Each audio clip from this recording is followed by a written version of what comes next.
حدیث کے راوی ہیں حضور سرور کونین صلی اللہ علیہ وسلم نے ارشاد فرمایا، جو لباس نمائش کے لیے لوگوں کو دکھانے کے لیے پہنا جاتا ہے، فرمایا یہ ذلت کا لباس ہے۔ آدمی کپڑے تو پہنتا ہے لیکن اس کی نیت یہ ہے کہ میں نہ لوگوں میں اچھا نظر آؤں، بڑا نظر آؤں، نمایاں نظر آؤں اپنے کپڑوں کی بنیاد پر، تو فرمایا قیامت کے دن اسے ذلت کا لباس پہنایا جائے گا۔ میدان حشر میں سارے لوگ اس کی ذلت کا تماشا دیکھ رہے ہوں گے۔ یہ نہیں ہے اس کا مطلب کہ آپ بالکل ماڑا لباس پہنو۔ سورۃ الاعراف پارہ نمبر 8 اللہ فرماتے ہیں، یا بنی آدم خذوا زینتکم عند کل مسجد۔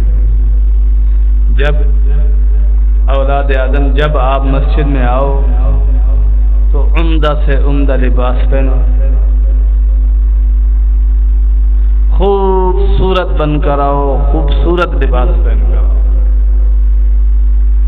اور ادھر جناب رسول اللہ صلی اللہ علیہ وسلم نے فرمایا، فخر کے لیے، نمائش کے لیے عمدہ کپڑا پہننا کل قیامت کے دن ایسے شخص کو ذلت کا لباس پہنایا جائے گا۔ اب ادھر قرآن کریم اور ادھر جناب رسول اللہ صلی اللہ علیہ وسلم کا فرمان ہے، تو ان کو سمجھنا چاہیے کہ ہمیں عمدہ سے عمدہ، اعلیٰ سے اعلیٰ لباس پہننا چاہیے صرف اللہ کے لیے، اعلیٰ سے اعلیٰ کپڑا پہننا چاہیے صرف اللہ کے لیے۔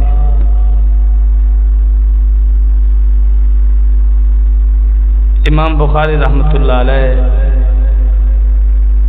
غسل فرماتے تھے، پھر اس دور کا مہنگے سے مہنگا کپڑا پہنتے تھے، اس دور کی مہنگی سے مہنگی خوشبو لگاتے تھے جو آج کے اعتبار سے 80,000 روپے کی۔ 2 نفل پڑھتے تھے اور جناب رسالت میں آپ صلی اللہ علیہ وسلم کا ایک فرمان لکھتے تھے، بس چھٹی۔ اللہ کے لیے جتنا مہنگا لباس پہنو، جتنا عمدہ لباس پہنو، اللہ خوش ہوتا ہے اس سے۔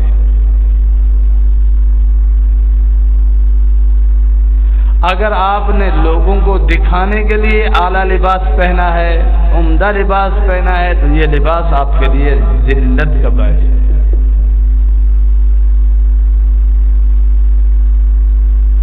یہ لباس آپ کے لیے، میرے لیے ذلت کا باعث بن جائے گا۔ رزق حلال بھی نہیں جنت، اس میں حدیث میں نے لکھی ہے جناب رسول اللہ صلی اللہ علیہ وسلم کی کہ حضور صلی اللہ علیہ وسلم نے اتنا عمدہ اعلیٰ چادر پہنی جس کی آج کی قیمت کے حساب سے 77,000 روپیہ بنتی ہے، صرف چادر کا حساب۔ جو لوگ یہ کہتے ہیں نا میرا آپ کے اور میرے نبی غریب تھے، میرے خیال میں ہم ان سے شدید ترین اختلاف کرتے ہیں، سخت ترین اختلاف ہے۔ حضور صلی اللہ علیہ وسلم غریب نہیں تھے،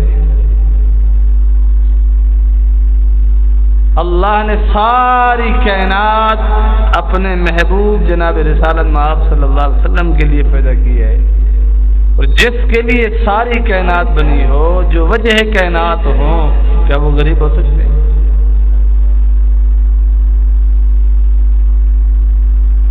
جس کو اللہ نے فرمایا اگر آپ چاہو میرے محبوب، اگر آپ چاہو عرب کے پہاڑ سونا چاندی بنا کر آپ کے قدموں میں بچھا دو،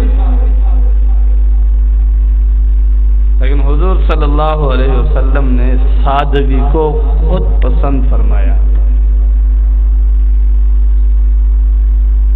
سادگی کو آسان زندگی کو، ہلکی پھلکی زندگی کو حضور سرور کونین صلی اللہ علیہ وسلم نے خود پسند فرمایا۔ آپ نے عمدہ سے عمدہ، اعلیٰ سے اعلیٰ لباس پہنا ہے دنیا کا، اور آپ نے سادے سے سادہ لباس پہنا ہے دنیا کا۔ آپ کے مبارک کپڑے پھٹ گئے تو آپ نے ٹاکی خود اپنے ہاتھ سے لگا کر قیامت تک آنے والی انسانیت کے لیے مثال قائم کر دی کہ اگر آپ کے احوال صحیح نہ ہوں تو آپ کو قرضہ لے کر مہنگے کپڑے خریدنے کی ضرورت نہیں ہے، پھر انہی پرانوں پر گزارا کرو کہ انہیں دھو کر صاف ستھرا پہنو۔ اگر اللہ نے آپ کو مال و دولت عطا کیا ہے تو پھر چھپانا نہیں چاہیے، اور لوگوں کو دکھانے کے لیے، لوگوں کو ستانے کے لیے، اپنی شان و شوکت دکھانے کے لیے نہیں، اپنے رب کو راضی کرنے کے لیے کہ اللہ نے مجھے مال عطا کیا ہے، میرے مولا نے مجھے مال عطا کیا ہے، میں پہنتا ہوں، میں اچھی گاڑی پہ چلتا ہوں، میں اچھا مکان بنواتا ہوں، میں اچھا موبائل استعمال کرتا ہوں، کوئی مسئلہ نہیں، جائز ہے۔ اگر ریاکاری ہے، لوگوں کو دکھانا مقصود ہے، لوگوں کو ستانا مقصود ہے، لوگوں کے سامنے اپنی گاڑی کی، اپنے کپڑے کی، اپنے موبائل کی شان شوکت دکھانے کے لیے کہ اعلیٰ سے اعلیٰ کوالٹی دیکھیے میرے پاس، اعلیٰ سے اعلیٰ معیار دیکھیے میرے پاس، تو حضرت عمر رضی اللہ عنہ حدیث کے راوی ہیں، رسول اللہ صلی اللہ علیہ وسلم نے فرمایا ایسے شخص کو کل قیامت کے دن ذلت کا لباس پہنایا جائے گا، ذلت کا لباس پہنایا جائے گا۔ یہ معمولی بات نہیں ہے، بہت بڑی بات۔ اور ویسے بھی فقہاء کرام نے لکھا ہے اور اہل اللہ بھی فرماتے ہیں کہ جب آپ لباس خریدو، عمدہ سے عمدہ لباس خریدو، تو آپ کی نیت یہ ہونی چاہیے کہ میں یہ لباس پہن کر نماز پڑھوں، یہ لباس پہن کر میں نماز عید پڑھنے جاؤں گا، یہ لباس پہن کر میں جنازہ پڑھنے جاؤں گا، یہ لباس پہن کر میں اہل اللہ کی مجلس میں اہل اللہ کی زیارت کے لیے جاؤں گا، یہ لباس پہن کر میں قرآن کی تلاوت سننے جاؤں گا۔ دلیل قرآن کریم ہے، سب سے اعلیٰ، سب سے افضل، سب سے بلند تر عبادت نماز ہے، تو فرمایا یا بنی آدم خذوا زینتکم عند کل مسجد، اے اولاد آدم جب آپ مسجد میں آؤ خوب زیب و زینت اختیار کرو، عمدہ سے عمدہ لباس پہنو، عمدہ سے عمدہ خوشبو لگاؤ، شریعت کے موافق، شریعت کے موافق ہو، غیر شرعی لباس نہیں،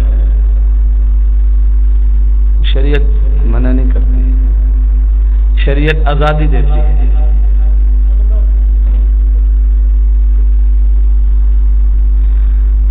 اعلیٰ سے اعلیٰ لباس، اعلیٰ سے اعلیٰ کپڑا، اعلیٰ سے اعلیٰ سواری، اعلیٰ سے بھی اعلیٰ گھر بنواؤ، قرضہ کسی سے نہ لو، جلیل الرحمن میاں قرضہ کسی سے نہ لو، کماؤ، محنت کرو، ذرائع آمدن کو بڑھاؤ، پراپرٹی بڑھتی جائے، آپ عمدہ سے عمدہ لباس پہنو، شریعت منع نہیں کرتی، لیکن فخر نہ ہو دل میں، اصل سودا دل کا ہے، اللہ کے ہاں قیمت دل کی ہے، دل کی کیفیات پر ہمارا جو ہے نا وہاں وزن ہوگا، عدد کے اعتبار سے میزان پر نیکی کا وزن نہیں ہوگا، میزان پر جب اعمال تلیں گے عدد کی بنیاد پر نیکیوں کا وزن نہیں ہوگا، نیت کی بنیاد پر، جس کے دل میں جتنا اخلاص ہوگا، جس کی نیت جتنا اللہ کے لیے خالص ہوگی، اس کے چھوٹا سا عمل بھی اتنا زیادہ بھاری ہو جائے گا۔ چھوٹا سا عمل بھی، آپ نے 1000 رکعت نفل پڑھی، اخلاص نہیں ہے۔ ادھر دوسرا وہ شخص ہے جس نے فرض نماز پڑھی، سنت مؤکدہ پڑھی، لیکن اس کے اندر اخلاص کی دولت ہے، اللہ کی محبت میں یہ سرشار ہو کر نماز پڑھ رہا ہے، تو اس نے فرض بھی پڑھے، سنت مؤکدہ بھی پڑھی، 1000 نفل پڑھی، تو اس کی صرف فرض اور سنت نماز اس کے نوافل پر بھی بھاری ہو جائے گی۔ چھوٹا سا عمل ہے لیکن محبت سے۔ ہم پڑھتے تھے زمانہ طالب علم میں، ہمارے حضرت کے بڑے بڑے مرید ہیں، پیر بڑا تو مرید بھی بڑے، پیسے والے، تو وہ بڑی بڑی چیزیں دیتے تھے تو حضرت ہاتھ بھی نہیں لگاتے تھے۔ وہ حضرت کو پیسے رکھ دے، خادم سے کہتے بھی گھر لے آؤ۔ اور ہم غریب طالب علم جب حضرت کو مسواک دیتے تو اس وقت مسواک ملتی تھی 5 روپے کی، حضرت ہاں تو 50 روپے کی ہے، تو 5 روپے کی جو مسواک ہم لے آتے تھے تازہ بہترین، جب وہ حضرت کو ہم پیش کرتے تھے تو حضرت بڑی محبت سے قبول کرتے تھے اور بنا کر مسواک شروع کرتے اور اپنی جیب میں کھڑا کرتے سامنے اور دل والی جگہ پہ کھڑا کرتے۔ کیا ہے کہ یہ نہیں دیکھا گیا کہ لائق کیا ہو۔ حضرت عمر رضی اللہ عنہ نے فرمایا تھا کہ میں آج اتنا مال لاؤں گا کہ ابو بکر صدیق سے آج بڑھ جاؤں گا، آج میں بڑھ جاؤں گا۔ جب دربار رسالت صلی اللہ علیہ وسلم میں سامان آ گئے تو آپ نے سوال یہ نہیں کیا کہ کون کتنا لایا، یہ نہیں پوچھا، فرمایا گھر کیا چھوڑ کر آئے ہو؟ تو حضرت عمر نے عرض کیا یا رسول اللہ آدھا گھر چھوڑ کر آیا ہوں۔ حضور نے پوچھا ابو بکر تو کیا چھوڑ کر آیا ہے؟ عرض کیا یا رسول اللہ اللہ اور اس کے رسول کی محبت کے سوا کچھ نہیں چھوڑ کر آیا۔ تو حضرت عمر نے فرمایا ابو بکر ہے، یہ آج بھی بازی لے گیا ہے۔ صحابہ رشک کرتے تھے، حسد نہیں کرتے تھے۔ صحابہ نیکی کے کام میں ایک دوسرے پر رشک کرتے تھے، حسد نہیں کرتے تھے۔ ان کو تکلیف نہیں ہوتی تھی، ان کو جذبہ ہوتا تھا کہ میں آج آگے بڑھوں۔ تو حضرت عمر رضی اللہ عنہ اسی جذبے کے تحت آج میں صدیق سے بڑھ جاؤں گا، لیکن جناب رسالت مآب صلی اللہ علیہ وسلم نے یہ نہیں پوچھا کتنا لائے ہو، کیا لائے ہو، یہ پوچھا کہ گھر کیا چھوڑائے ہو، گھر کیا چھوڑائے ہو، گھر کتنا چھوڑائے ہو، یہ سوال ہوا۔ اپنی کل مالیت کا آدھا یا تیسرا یا چوتھا یا پانچواں یا چھٹا کتنا لائے ہو؟ تو ابو بکر نے عرض کیا یا رسول اللہ سارا کا سارا لایا ہوں، سارا کا سارا آپ کے لیے لایا ہوں۔ تو دیکھو قیمت دل کی لگی ہے۔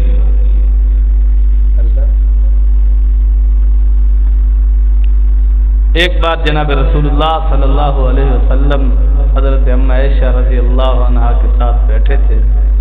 اماں نے، آپ کی اور میری اماں نے، حضور کی زوجہ نے عرض کیا یا رسول اللہ صلی اللہ علیہ وسلم حفصہ کے باپ کی کتنی نیکیاں ہیں؟ تو آسمان بالکل صاف تھا، 14ویں رات کا چاند تھا، جیسے چاند جگمگ کر رہا تھا، ستارے بھی ایسے جگمگ کر رہے تھے۔ آپ نے فرمایا جتنے آسمان کے ستارے ہیں نا ان سے بھی زیادہ عمر کی نیکی ہیں، حفصہ کے باپ کی نیکی ہیں۔ آپ رنجیدہ ہوئی کہ میرا ابا شاید پیچھے رہ گیا۔ حضور نے فرمایا عائشہ یہ عمر کی نیکیاں ہیں، صدیق کی تو انتہا ہی نہیں ہے، اس سے بھی آگے بڑھ گیا ہے۔ تو اللہ کا جو میزان لگے گا کل قیامت کے دن اس میں اخلاص تلے گا، بس عدد نہیں تلے گا۔ ایک آدمی نے لاکھوں روپے اللہ کے نام پر دیے، دوسرے نے تھوڑے دیے لیکن اخلاص کے ساتھ دیے، اس کی قیمت زیادہ لگے گی۔ حضور نے نہیں فرمایا میرے مہاجر جو میرے ساتھ ہجرت کر کے آئے یہ ایک کھجور اللہ کے نام پر دیں، بعد والے احد پہاڑ دیں جو ایک کھجور والے ان سے آگے، ایک کھجور والے ان سے آگے نہیں چلے۔ قیمت انما الاعمال بالنیات۔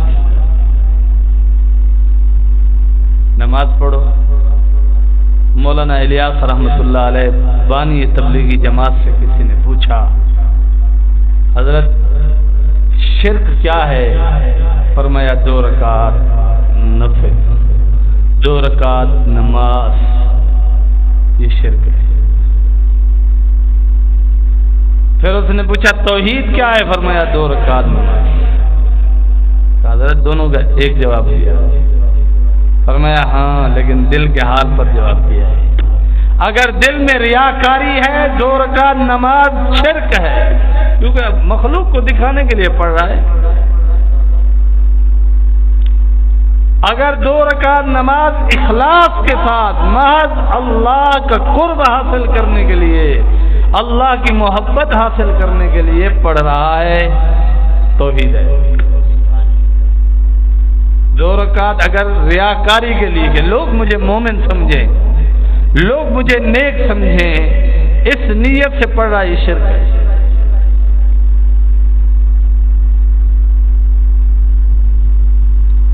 نعمت رب کریم نے ہمیں عطا فرمائی، یہ نعمتیں اللہ کو خوش کرنے کے لیے استعمال ہوں گی تو اس کی قیمت لگے گی۔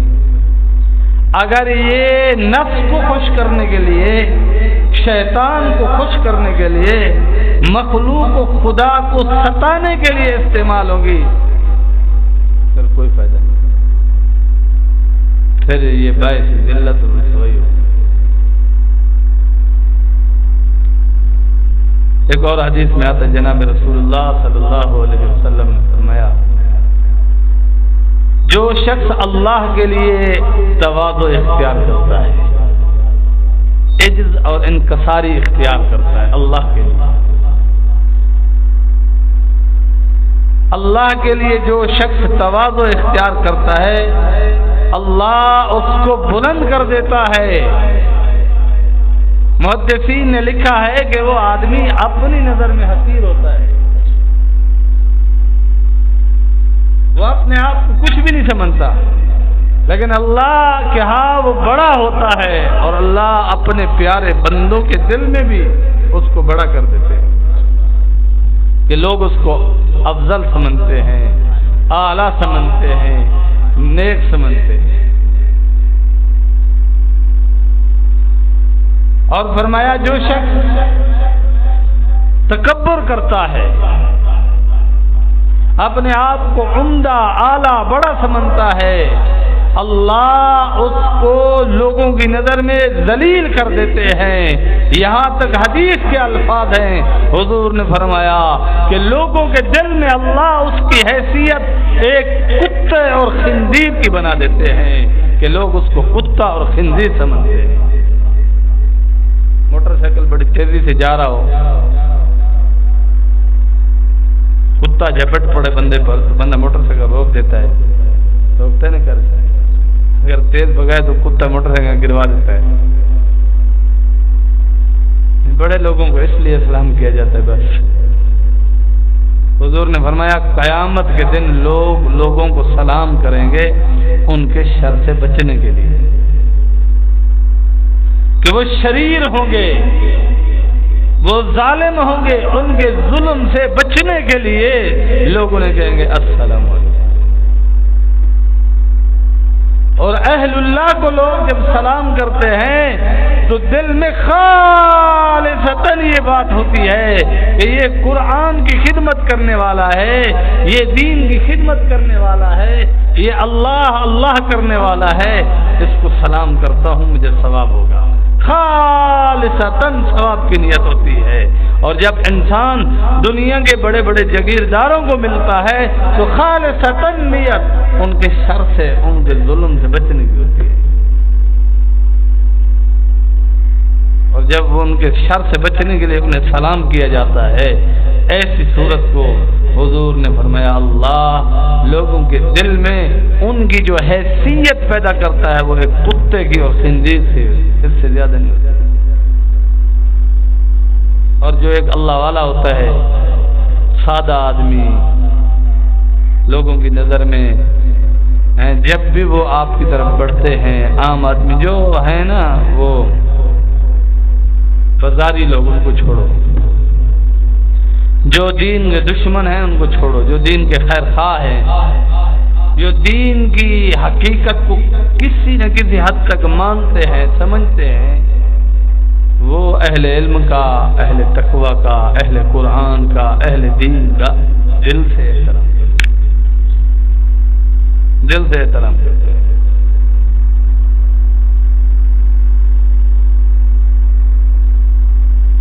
اور جو ہے گند، جس کے دل کے اندر نفاق ہے، جس کے دل کے اندر گندگی ہے، غلاظت ہے، آپ مجھے بتاؤ کیا قیمت لگے گی؟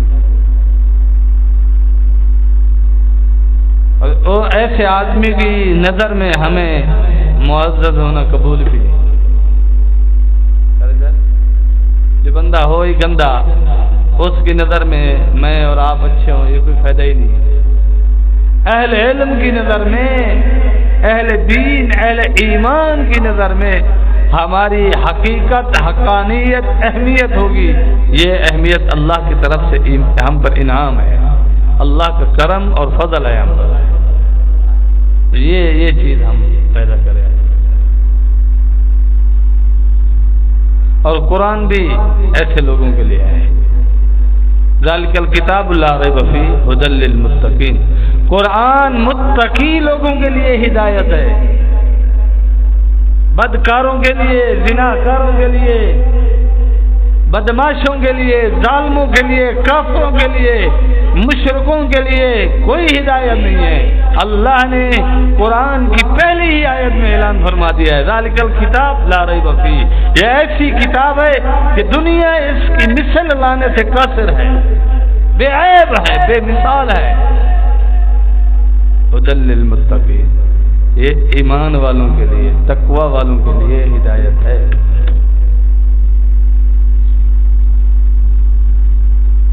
یہ لوگ خام کا غصہ کرتے ہیں، یار لوگ دین کیوں نہیں مانتے، یار لوگ دین کیوں نہیں مانتے، یار لوگ کیا قرآن نہیں سنتے، یار قرآن کی آیات نہیں سنتے، قرآن کے معنی نہیں سنتے، یہ احتجاج ہو رہا ہے۔ بھئی قرآن ہے متقی لوگوں کے لیے، جب متقی نہیں ہے تو پھر قرآن ان کے لیے ہے نہیں۔ ظاہراً باطناً قرآن ان کے لیے سکون کا باعث ہے، اطمینان کا باعث ہے، جو متقی ہے۔ متقی نہیں ہے ان کے لیے نہیں۔ اور یہ تقوی کی جو پریکٹس ہے یہ خانقاہ میں ہے۔ ہم خانقاہ میں آئیں گے، مسلسل یہ سفر ہے، ایک دو دن میں نہیں۔ ایک طالب علم قرآن پڑھ رہا تھا، ایک طالب علم قرآن پڑھ رہا تھا، ایک آدمی آیا اور کہا مولوی جی دنیا چاند پہ پہنچ گئی اور آپ ابھی پرانی کتاب پڑھ رہے ہیں، 1400 سال پرانی۔ تو اس طالب علم نے بڑا عجیب جواب دیا، اس نے کہا دنیا چاند پہ پہنچ گئی اور ہم عرش پر پہنچ گئے، نہ آپ عرش والوں میں ہیں نہ چاند والوں میں ہیں۔ تو آپ اپنی قسمت کو پہلے سدھارو، ہمارا رونا چھوڑ دو۔ دنیا چاند پر پہنچ گئی اور ہم چاند والے کے پاس پہنچ گئے، نہ آپ ہمارے ساتھ ہیں نہ چاند پر جانے والوں کے ساتھ ہیں۔ تو آپ پتہ نہیں کہاں سے آگے تیسری کیٹیگری کی مخلوق کسی میں نہیں ہے، کسی ایک میں تو آ جاؤ یار، یا چاند پہ جانے والوں پر ہو جاؤ یا چاند والے کے پاس جانے والے ہو جاؤ، اللہ کے ہو جاؤ، یا جو چاند پہ جاتے ہیں کم از کم ان میں ہو جاؤ۔ نہ ان میں ہے نہ ان میں ہے، اور گلا کیا کر رہے ہیں کہ دنیا چاند پہ چلی گئی، مولوی صاحب آپ اٹھے ہو۔ تو مولوی صاحب الحمدللہ چاند والے کے پاس ہے. اب یہ جھگڑا ختم ہونا چاہیے. جو ہمیں تانا دیتا ہے وہ دراصل اپنے اندر جھانکے وہ کہاں کھڑا ہے، وہ نہ ان میں ہے نہ ان میں ہے. وہ کسی بھی قافلے میں نہیں ہے. غائب تو وہ ہو گیا نا جو کسی قافلے میں نہیں ہے. اور یہ کہا جاتا ہے کہ دین اور دنیا، آج کل کا یہ بڑی عجیب بات ہے، لوگ کہتے ہیں کہ دین اور دنیا ساتھ ساتھ نہیں چل سکتے. یہ بات بالکل صحیح ہے، لیکن اس کی تشریح غلط ہے. دین اور دنیا ایک ساتھ نہیں چل سکتے، یہ لوگوں کا دعویٰ ہے. جلیل الرحمن یہ دعویٰ ہے، دین اور دنیا ایک ساتھ نہیں چل سکتی، یہ دنیا کا دعویٰ ہے. لیکن اس کی تشریح غلط کرتے ہیں کہ دین کیا ہے دنیا کیا ہے. لوگوں نے کاروبار کو، روٹی روزی کو، کھیتی باڑی کو، تجارت کو دنیا کہہ دیا ہے. بھائی نہیں، جو تجارت، جو کھیتی باڑی، جو بزنس، جو کاروبار شریعت کے قانون کے موافق کر رہا ہے یہ دنیا دار ہے ہی نہیں. دیندار ہے. دنیا دار وہ ہے جو شریعت کے قانون کی پرواہ نہیں کرتا. دنیا دار وہ ہے جو حلال اور حرام کو مکس کرتا ہے. دنیا دار وہ ہے جو نہیں دیکھتا حلال آ رہا ہے حرام آ رہا ہے، وہ کہتے ہیں پیسہ آئے پیسہ آئے پیسہ آئے. یہ دنیا ہے. جو کہتا ہے حلال آئے حلال آئے، کروڑوں کا مالک ہے، یہ دنیا دار نہیں ہے، یہ دیندار ہے. کیونکہ اس کے پاس حلال کی رقم، یہ اپنے خون پسینے سے یہ نوکری کر کے اپنا پیسہ کماتا ہے، اپنا پیٹ پالتا ہے، اپنے بچوں کا پیٹ پالتا ہے، اللہ کی رضا کے لیے لباس پہنتا ہے، اللہ کو خوش کرنے کے لیے سواری خریدتا ہے، اللہ کو خوش کرنے کے لیے بڑی عالی شان بلڈنگ بناتا ہے. یہ دیندار ہے. یہ حسد کی وجہ سے کہہ دینا جی یہ دنیا دار ہے جی چھوڑو یار، نہیں، یہ غلط بات ہے. دنیا اور دین ساتھ ساتھ نہیں چل سکتی، یہ بات بالکل صحیح ہے. لیکن جو اس کی تشریح ہے وہ بھی صحیح کرنی ہے. ہر پیسہ کمانے والا، ہر دکاندار، ہر بندہ نوکری کرنے والا، ہر فیکٹری کا مالک دنیا دار نہیں ہے. جو رزق حلال کماتا ہو، اپنی پراپرٹی پر سالانہ زکوٰۃ 2.5% اللہ کے نام پر دیتا ہو، وقتاً فوقتاً جتنا اس کی حیثیت ہے اپنی حیثیت کے مطابق بتوفیق اذن اللہ دین پر پیسہ خرچ کرتا ہو، یہ دنیا دار نہیں ہے.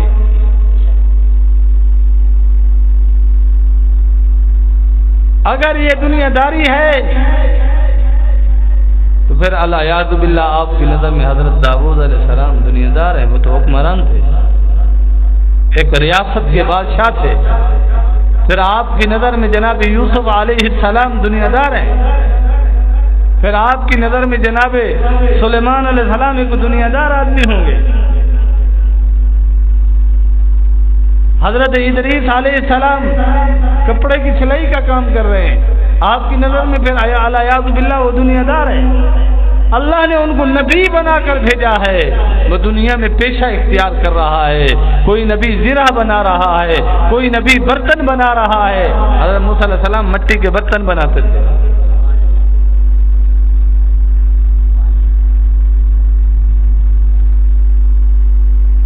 حضرت موسیٰ علیہ السلام مٹی کے برتن بناتے تھے. حضرت داؤد علیہ السلام لوہے کی زرے بناتے تھے. وَمَن يَقْنُتْ پارا اٹھائیے.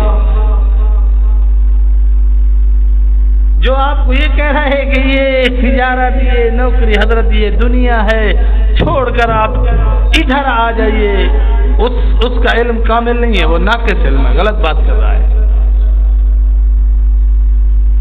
ہاں یوں آپ کو کہہ سکتا ہے کہ آپ ماشاءاللہ رزق کما رہے ہیں، یہ بھی عبادت ہے، اچھا کام ہے.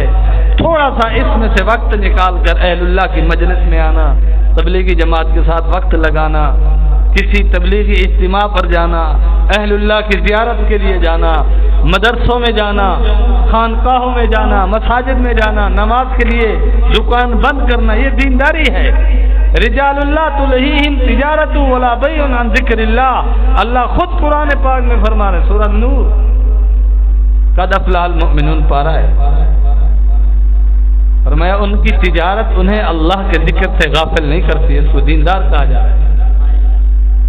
پتہ نہیں کہاں سے مولوی ان کو نہیں کہنا چاہیے، مولوی ہے نہیں یار، لفظ مولوی بہت مقدس لفظ ہے، پتہ نہیں یہ کہاں سے، وہ کہتے ہیں نیم پڑھے لکھے، پورا علم نہیں ہے، نیم آدھا علم حاصل کیا اور بڑی جلد بازی میں دوڑ پڑے کہ پہلے یہ لوگوں پہ فٹ کریں باقی بعد میں پڑھیں گے، پہلے سارا پڑھو بعد میں فٹ کرو۔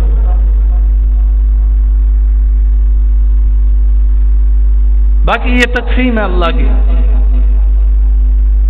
ایک ادارے کا سربراہ ہوگا، ایک ملازم ہوگا، ایک تجارت کرے گا، زکوٰۃ عشر نکالے گا، مال تجارت سے زکوٰۃ ہوگی، زمینوں سے عشر نکالے گا، وہ دینداروں کو دے گا کہ آپ ادارے کے اخراجات پورے کرو، آپ پڑھاؤ۔ اب جس نے مدرسے کا تعاون کیا وہ دیندار ہے، کس نے کہا وہ بے دین ہے؟ اگر وہ بے دین ہوتا تو آپ کو تعاون نہ دیتا، وہ پھر کسی چکلے پہ دیتا، جا کے تمہیں نہ دیتا، کام کہہ دینا یہ بے دین ہے۔ ہاں تھوڑی بہت غفلت ہر کسی میں ہے بھائی، دین کے باقی احکام یعنی یہ ہے زکوٰۃ عشر دے رہا ہے، فطرانہ دے رہا ہے، صدقہ خیرات دے رہا ہے، نماز کبھی پڑھ لیتا ہے کبھی نہیں پڑھتا ہے، یار یہ سستی کرتا ہے، اب اس کو سست کہہ سکتے ہیں، بے دین نہیں کہہ سکتے۔ تو اس کے لیے حسن تدبیر ہونی چاہیے، سیدھی بندوق تان کے کہنا ہے تو بے نمازی ہے، بے دین ہے، نہیں۔ تاریخ اٹھا کر دیکھیے، جو لوگ آپ کو ظاہراً دیندار نظر آتے تھے لیکن آپ کہتے ہیں نہیں جی وہ بڑے ظالم تھے، تو وہ ظالم اس طرح بھی تھے کہ ان کی پراپرٹیاں حرام کی، ان کی دولت حرام کی ہے۔ حلال کی دولت کمانا، آپ کروڑوں کا کاروبار کرو، یہ مومن کی شان ہے، اللہ والوں کی شان ہے۔ تمہیں کس نے کہا یہ نہیں ہے؟ اللہ نے خود قرآن پاک میں ارشاد فرمایا فابتغوا من فضل اللہ، میرا فضل تلاش کرو، یعنی روٹی روزی تلاش کرو۔ یہ پتہ نہیں کیسا مولوی ہے جس نے یہ کہہ دیا کہ روٹی روزی تلاش کرنا یہ دنیا داری ہے، دینداری نہیں ہے۔ ان کو کسی نے غلط سبق پڑھایا ہے، ان کو پھر سے استاد کے پاس جانا چاہیے، پھر سے ان کو بخاری پڑھنی چاہیے، ترمذی پڑھنی چاہیے، ابن ماجہ پڑھنی چاہیے، طحاوی پڑھنی چاہیے، مسلم شریف پڑھنی چاہیے، پھر سے ان کو سنن نسائی پڑھنی چاہیے، پھر سے پڑھنا پڑے گا۔ اور اعلیٰ سے اعلیٰ گاڑی میں کسی کو آتے دیکھو کہہ دو یہ دنیا دار جا رہے، نہیں، آپ کو بلکہ ٹھوس دلیل ہونی چاہیے، بڑی دلیل ہونی چاہیے جس میں پتہ چلے کہ واقعی آپ کے پاس کوئی ایسی ٹھوس دلیل ہونی چاہیے کہ یہ دنیا دار ہے۔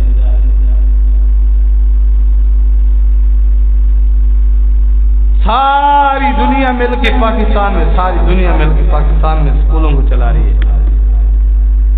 سرکاری اسکولوں کو چلا رہی ہے، رزلٹ نل بٹا نل ہے، صرف پاکستان کی قوم مل کے مدارس کو چلا رہی ہے، لاکھوں مدارس ہیں، لاکھوں مدارس کو یہ قوم چلا رہی ہے اور رزلٹ پوری دنیا میں اعلیٰ سے اعلیٰ ہے۔ آپ کہتے جی یہ بے دین ہے، بے دین ہے، بے دین ہے، تمہیں ٹکر کھلائے تو دیندار ہے، نہ کھلائے تو بے دین ہے، تمہیں چائے پلاتے تو دیندار ہے، نہ پلائے تو بے دین ہے، یہ کوئی مسئلہ ہے یار؟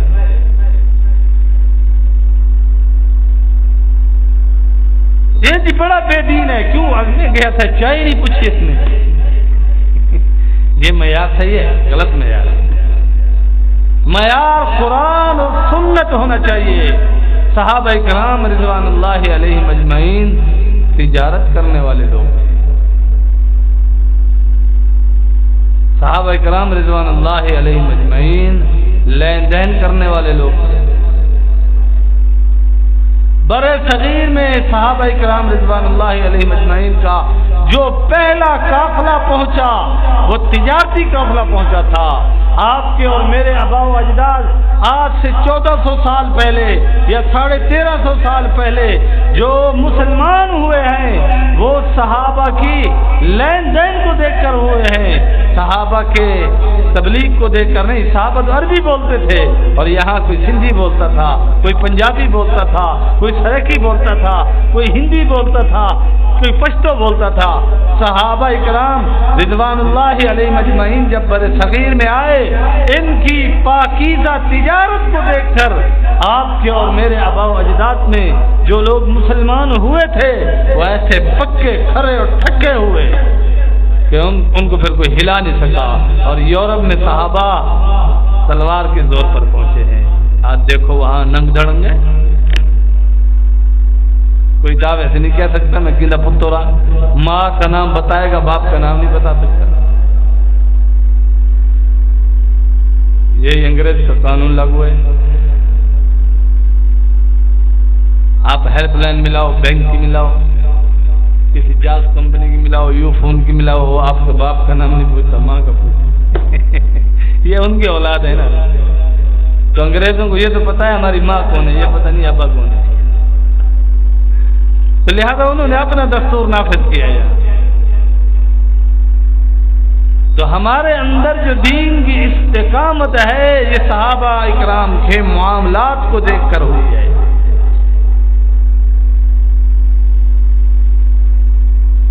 آج جو بھی داڑھی رکھ کے دو کتابیں اس کو یاد نہیں ہے، دو کتابیں، اور دکان پہ بیٹھ کے بے ایمان کا کرتا ہے، عام آدمی کہہ رہا ہوتا ہے یار مولوی بے ایمان ہے۔ بھائی نہیں، یہ مولوی ہو ہی نہیں سکتا، آپ نے کیسے مولوی کہہ دیا؟ مولوی ہو ہی نہیں سکتا۔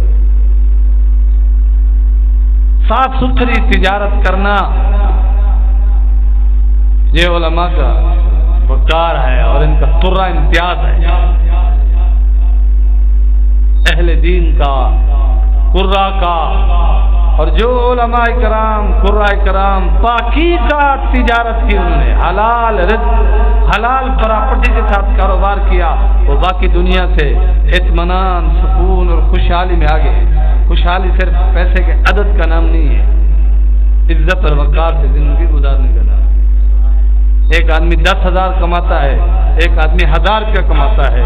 جو 1000 روپیہ کما کے عزت اور وقار سے اللہ کا شکر ادا کرتے ہوئے زندگی گزارا ہے، یہ اصل تاجر ہے، یہ اصل دیندار ہے۔ 10,000 کمانے والا کھاتا نہیں ہے، کیا فائدہ؟ بھئی یہ چیزیں ہیں، ان کو ذہن میں رکھیں، اور یہ خانقاہ میں ملیں گے، خصوصی مجالس میں۔ جب عمومی مجلس ہوتی ہے پھر ایسا بیان نہیں ہو سکتا، پھر وہاں ہر بندے کا خیال کرنا پڑتا ہے، یہ ایسا ہے، یہ ایسا ہے، یہ ایسا ہے، یعنی ان کے اعتبار سے بندہ گفتگو کرتا ہے۔